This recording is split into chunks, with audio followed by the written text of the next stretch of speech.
Informational terrorism is a direct influence on the psyche and consciousness of people to shape desired opinions and judgments that guide people's behavior. It's a form of negative influence on individuals, society, and the state through various types of information, aiming to weaken and destabilize the constitutional order.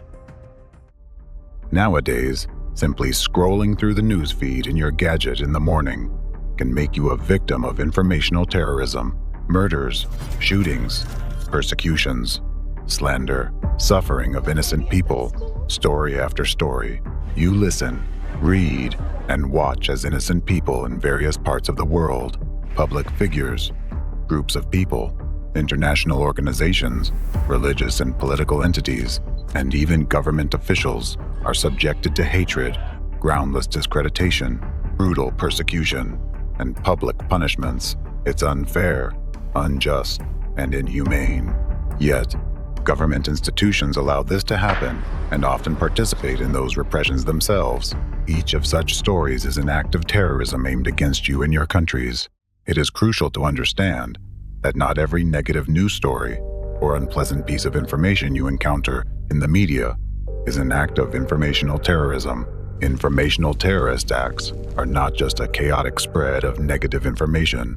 Unlike ordinary bad news, acts of informational terrorism carried out by the enemy of democracy are always meticulously planned and systematic.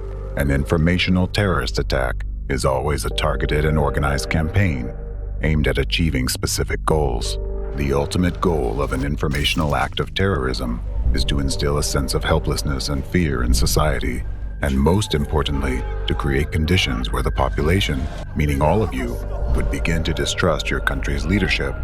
Later on, you will learn how the enemy uses informational terrorist attacks to destabilize the constitutional order in your countries. Informational terrorism purposely targets your subconsciousness, bypassing critical thinking. It's a whole scheme of influencing your mind and psyche, which the enemy itself developed.